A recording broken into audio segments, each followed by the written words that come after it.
Whoa, I am live. Welcome to the podcast office in Las Vegas. It is my car today because I didn't want to miss, right? I already did last week.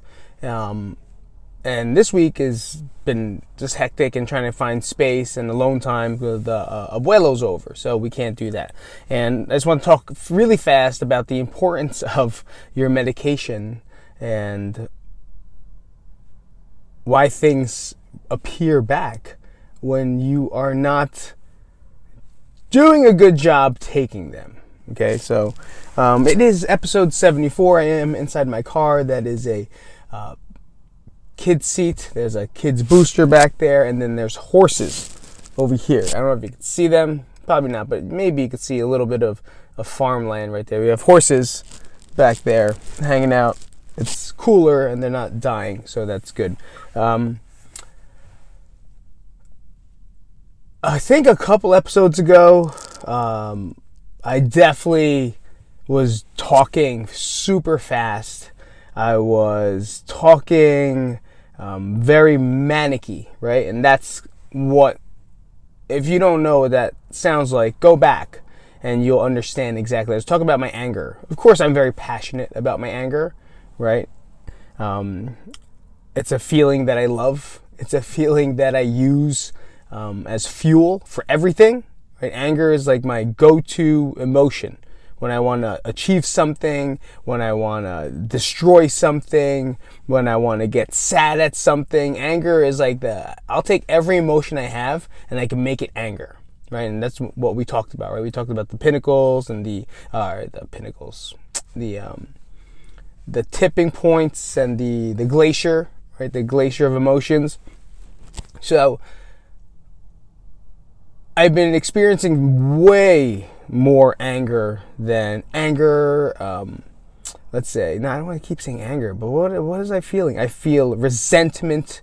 I feel jealousy. I feel sadness, and just all of these slew of emotions, and just like crazy emotions turn to anger, and I become very angry. And I know my family feels that at home, even though I try not to. Like, I do my best not to. I do my best not to feel angry at that point. But there's some things that I try, and I can't control everything, and it's very hard. There are points over the past couple weeks where I wanted to jump out of a window. I want to jump out of a window just for my brain to stop talking to me. I don't sleep. I haven't slept well in the past, I would even say 4 weeks, right? I haven't slept. I keep waking up. If I fall asleep, it's like for half an hour, and then I wake up, and then I'm up for fucking another hour, and then I'll fall asleep for another hour, and then I'll wake up for another hour, and it's just kind of that same cycle. Now I have a little bit of a cough, like a little bit of a cold, right? I think it's going away though. Sage had it. I had it. Now Phoenix, actually, we had to keep him from school because he had it. But that's another reason I'm just not sleeping.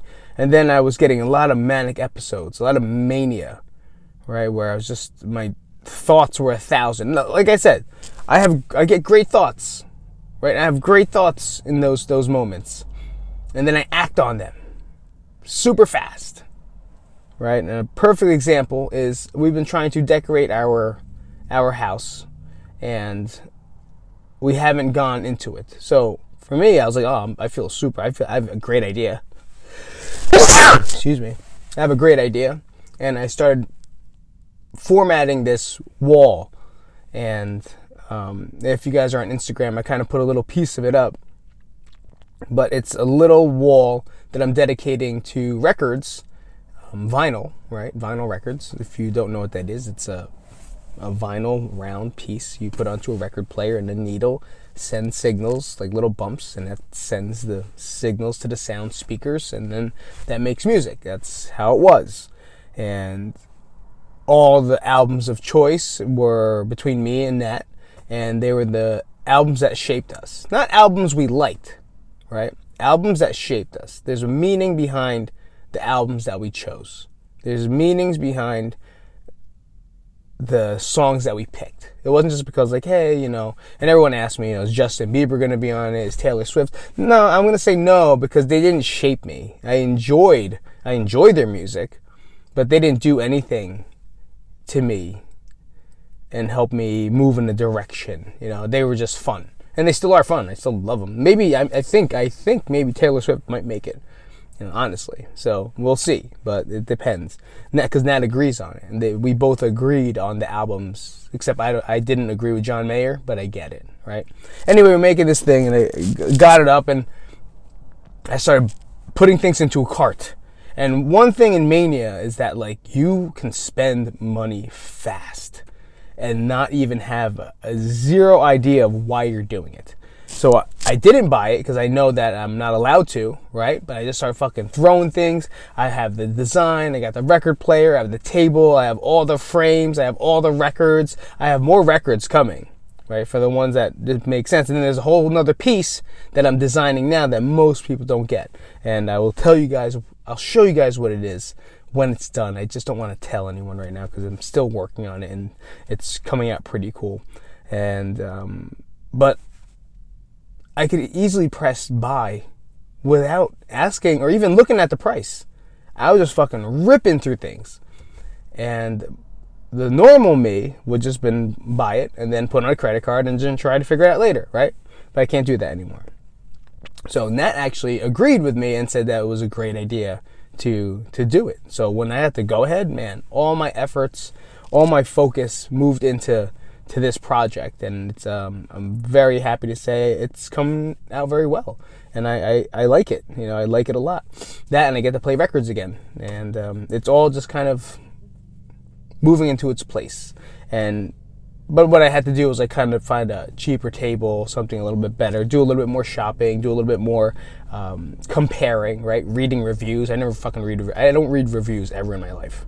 Right, 5-star, 3-star, it doesn't fucking matter. It's a star, and it's a table. So to me, they never really mattered. But Natalie loves to read reviews and find. She taught me a lot about shopping, and I just never thought about it that way because I never want to waste time before the feeling is over, I guess. And that was one piece, but even more so was the Mania I know is back because I can't control emotions anymore. I couldn't. And that day when I was just ranting and raving, it felt so fucking good and so familiar to feel that way. I haven't gone out in rants like that in a long time, because my brain, I guess, doesn't think that fast anymore, or just doesn't spew it out that fast anymore. And it was because of the medication. But what I'm trying to say is that I told my psychiatrist this, and we're going over this, everything. I was like, yeah, I just haven't been sleeping well. She's like, oh, how many days? I was like, I don't even know, man. I haven't slept a full 5 hours straight in a long time. I don't even know how I'm alive. I don't even know how I function throughout the day, but I do. Yeah, I haven't. She was like, okay, that's not good. I was like, yeah, I figured that. And then she said, have you been experienced any form of mania? I was like, yeah, I absolutely have. I've been super, super angry to a point where I want my head to come off, but not want to kill myself. It's a big difference, right? I just want my head to come off for a second. So just fucking, when you have pressure in a tire or something, or a hose, you want to release some of the pressure. That's what I kind of want to do in my head. It's kind of fucking take a syringe, fucking Jeffrey Dahmer, fucking take the syringe, take it out and put water inside it so I don't have to fucking just be a zombie the entire time. That's a terrible reference, by the way. Terrible reference, by the way. Jeffrey Dahmer would, I don't know what the word is, I don't know what it's called, but he would drill a hole into people's skull. Well, I don't know if he did it 1,000 times, but I think he did it once, maybe. Drill into the skull, and then he would inject water into this certain area of the brain. And then the person would not be dead, but would just be a zombie. Would not be able to talk, would not be doing things, but was perfectly living. And that's kind of what I don't want to happen to me. Definitely not. And where the fuck was I? Oh yeah, Mania. And then I told her about pretty much the podcast episode. And she's like, oh man, okay, so that's not good. And we have to increase your medication because it seems like it's coming back. And I was like, fuck me. I don't want to increase medication, please. But I didn't tell her. What I realized is that I looked at my medicine, my medicine, I have a Monday, Tuesday, Wednesday, Thursday, Sunday, Monday, Tuesday, Wednesday thing. I haven't been taking my medication consistently. Probably for the past 3 weeks, I would have 2 or 3 leftover lithium pills. 2 or 3, and I'd say, what's the difference? Who cares? It's not going to be a big deal. I'm not going to die. I'm not going to go through withdrawal. Because last time I'd taken it, I jumped off it. And I went through withdrawal. And I'll tell you right now, people, I don't know if you've ever seen Train Spotting when the guy was on heroin and he goes through withdrawal and like you're sweating and you're in a ball. You feel like you're sick as shit. Your stomach is cramping. You start seeing things. You feel like you're going to die. I thought I just had the flu. I just jumped off the medicine without telling anybody. And I thought I was going to get over this flu. And I was sick for like 3 days straight. And I couldn't understand why. So then I went to the doctors finally, and like I had fevers and my body was like, I was losing weight, I wasn't eating, and maybe 2 days, not 3 days, 2 days. And then my doctor was like, you're going through withdrawal, you're not supposed to jump off this medication the way you just jumped off the medication. Well, I was like, oh well, and it's the worst feeling. So me weaning back myself on medication, I wasn't getting withdrawal, but it did bring back all of the symptoms. It did bring back all of the things that they're trying to stop, right? The things they're trying to prevent, which is the mania. They don't care about depression, people. Depression, and then so here's the fucked up thing, right?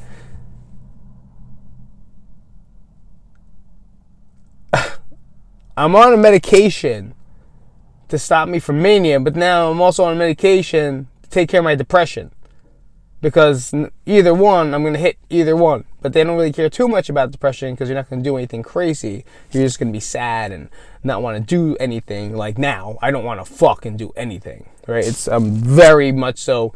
I went jogging yesterday, thank God, for like 20 minutes. And then I sat in the garage for the past 5 days trying to attempt to touch the barbell. Trying to attempt to do anything. And I just couldn't do it. One day, I found, was it Monday maybe? Monday. I finally grabbed a 15-pound kettlebell and just started with some clean and presses and some high pulls. 15 pounds. That's it. Then I slowly moved to a 25, and I at least got like a 20-minute workout in there. At least, thank God. But I have every intention of doing it. Every intention. I want to. This morning, I'm dressed to go. And then when I get in the garage, or I try to go in the car, I don't want to do it. I don't have no reasoning. The only reason I want to do it is because I want to feel like a fat piece of shit. That's really it. Like, you know when you feel so fat, it feels like there's salt inside all of your skin? Like, every piece of your skin is a chicharron. It's fucking salty. It's fucking cod. It's bacalao, if you're Italian, right? It's just super fucking, or Portuguese, I guess they call bacalao too. Bacalao, Italian, bacalao, Spanish, I'm not sure. But you're salty as shit. And right now I'm salty about feeling salty because it's salty. And that's what you feel like. You just feel disgusting. You don't feel good. And then everything else feels shitty too. It's not like it's like walking around with a fucking pair of jeans that are 2 sizes too tight, and now you're holding the button by a rubber band. You know? And you're walking around trying to feel comfortable, but you're not. You're not comfortable. Stop it. You know you're not. Just because your favorite pants don't fit anymore using a rubber band, you're pretending to feel good. You do not. If you have a rubber band right now holding your pants up, you are not happy. You're not. It's fucking impossible to. It's impossible. It's fucking, I don't care how nice those. I don't care if they're 7 jeans. Is that even a thing anymore? The only reason I know about 7 jeans is because I had my ex-girlfriend's roommate had a pair of jeans, and he would never be home. He'd always be traveling for work, and I would steal his clothes. And then I stole his jeans, and then I never gave them back. And they're the most comfortable fucking jeans I ever had in my life. I had them for like 12 years. They're my favorite jeans. And then they finally got the crotch hole, and now they're gone. So anyway, that's how uncomfortable I feel inside my own skin. And I guess a message that I could tell you guys today is I don't have one. Except for make sure you take your medication if you're on it. And don't self-prescribe things, and don't prescribe things, right? You can't do it yourself. You can't make those decisions yourself. Like, I decided to not just take medication, so because I didn't feel like it, because I was tired, I was lazy, I didn't have food in my system, I wasn't hungry, so I forgot to take it because I have to take it with food or else it hurts my stomach really bad. Is if they're on it and you're on this path, then just fucking ride it out. We got to ride it out and just do what we can do with the things that we can control. And that's it. And I think that's something I say. Where was I writing that? Did I write that in a dream? We could only do things. We could only something things we can control. I have no idea. I wrote it somewhere. Was it a journal entry? Maybe it was. Maybe it wasn't. But I know a lot of you guys. It's a shift of the seasons too. So I know that can be pretty tough on a lot of people, self included. And I know that's one of also the reasons that I'm very, just don't feel right. Is because of that too. So a lot of things on top of the other ones, and people say stop thinking about it or don't do that. It's like, how do you stop thinking about it when it's all you think about? I don't understand. Stop thinking about it. Let me stop thinking about it. How do you stop thinking about it if it's all you think about? It doesn't make sense to me. Pain, and when things get tough, I feel like I'm better at that. It's like, don't think about it. Just push through it. Easy. Wrestler mentality. I think I could pretty much do it. Right? But like other stuff, it's like, stop thinking about being sad. Stop thinking about negative things. Okay. But when I have to change my tire for the third time in the past 2 months, I'm going to be pretty pissed off. I'm pretty sad. I'm going to be pretty tired about it. Just, that has happened. I keep getting flat tires here because there's fucking construction, and I actually had to go out and yell at the wonderful people because I got another flat tire. And then on top, I got it fixed. I came back home, it was flat again. So I had to go back next day to fix the tire. All right. Anyway, so thank you guys for being in the podcast 74. I am here in the farmland of Silverado Ranch Farms. It's not farms. Silverado Ranch area. And there's a church here. I'm outside the kids' school. I wonder if I could probably take this off and show it to you. So, you guys see some horses? I can't see I can't tell. There's a lot of glare. There's one. Oh, there's horses. Yep, there's a couple of them somewhere. There's more. Pretty fun, right? So anyway, that's it. And then there's Jesus Christ over there. You have Jesus and horses. Kind of the same thing. All right, I will see you guys later. Thank you so much for coming out today, this week, and I'll see you again soon. Oh, interesting. There's a guy with a dog. See, he's out. Cub Scouts.